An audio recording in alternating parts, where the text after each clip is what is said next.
So, since you are the biggest clown in the world, I drew a picture of a clown.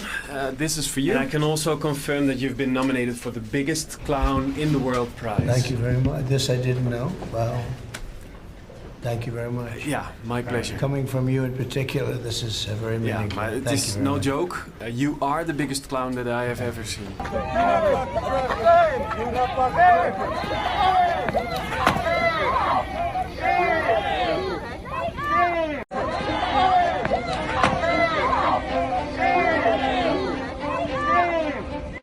My name is Captain Dylan Blaha, and this message is for National Guard members throughout the United States. I've served in the Illinois Army National Guard for over 12 years, including a deployment to Afghanistan and a 3-year tour in Germany. What's going on right now is not normal. Last week, the president used a false crime narrative to justify deploying the DC National Guard. Today, the SecDef authorized them to carry weapons. Then, the president threatened Chicago.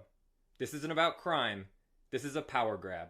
Every military member, enlisted or officer, is legally required to disobey an unlawful order. An unlawful order is a directive that violates the Constitution, a federal law, an international law, or otherwise directs the service member to commit a crime. The Nuremberg trials established the global legal principle that just following orders is not a valid defense for war crimes. Mr. President, do not come to Chicago. Earlier today in the Oval Office, Donald Trump looked at the assembled cameras and asked for me personally to say, Mr. President, can you do us the honor of protecting our city?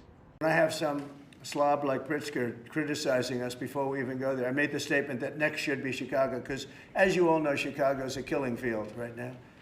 And they don't acknowledge it. Instead, I say, Mr. President, do not come to Chicago. You are neither wanted here nor needed here.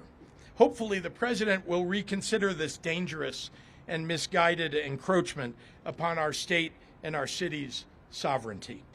If you hurt my people, nothing will stop me, not time or political circumstance, from making sure that you face justice under our constitutional rule of law. So Trump and no pull-up Pete Hegseth are planning on deploying troops into Chicago. This is a clear and dangerous abuse of power. The governor of Illinois, J.B. Pritzker, has said that there is no emergency in Chicago or Illinois that warrants sending troops in. He said that Trump is clearly just manufacturing a crisis. The Chicago mayor, Brandon Johnson, says that he also doesn't see why they would be sending the military in there. He said that he's not been informed, he's not requested any kind of help, and they should not come in. And in addition to that, they now want to arm the National Guard that is in DC for no reason. The only people who think the invasion of American cities by our U.S. military is a good idea are people who don't actually live in those cities. So I will keep an eye on this. Please follow along. This is not normal. He's also planning on going into 19 additional states that don't need a military presence. So he is turning us into a fascist state. And this is probably one of the most dangerous things that he will do, because when you arm the military, there's just violence waiting to happen. The only criminal I know is the one who tried to overturn the election. The only criminal I know who has incited a insurrection on January 6th. The only criminal I know is the one who stole classified documents and hid them at his house in Mar-a-Lago. The only person I know who's a criminal is the one who paid hush money to cover up an affair, who is allowing Israel to kill babies and commit genocide in Gaza. That's the person I know. They're calling them law enforcement, right? They're literally calling ICE law enforcement, and they're upset that people are informing people of their rights, telling people they should not push back against law enforcement. Here's the thing. That is the same shit that they told people when they were enslaved.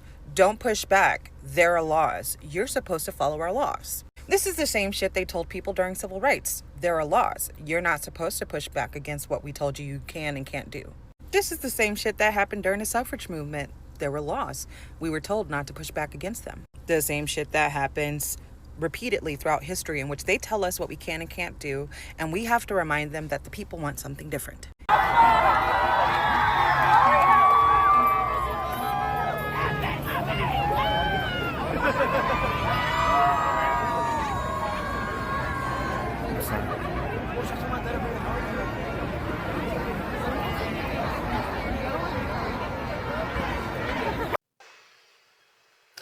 saw that clip where the lady was shoved to the ground, that tells you all you need to know about troops doing what they're not trained to do. They know nothing about crowd control, about proper policing. I mean, all this is very strange, because presidents don't just get to wake up one morning and say, hey, I'm sending troops to the cities, unless there's a war, especially when every single official on the ground is saying, no, we don't need you, stay out. That's not protecting citizens. That's flexing power. And here's the thing. When leaders start manufacturing a crisis just to justify rolling in the military, when it's clear it's not about crime rates, that's how authoritarian moves start. They don't come wrapped up in big dramatic speeches at first. They come dressed up as law and order. Americans better stop laughing this off as a stunt and start treating it for what it is. It's a warning sign. Because authoritarian regimes don't appear overnight. They are built brick by brick by people who know exactly what they're doing, while the rest of us roll our eyes. And by the time you realize this is serious, it's already too late. Drop your thoughts down below, guys. Should troops be doing police work in our cities? Thanks for watching. Like and subscribe.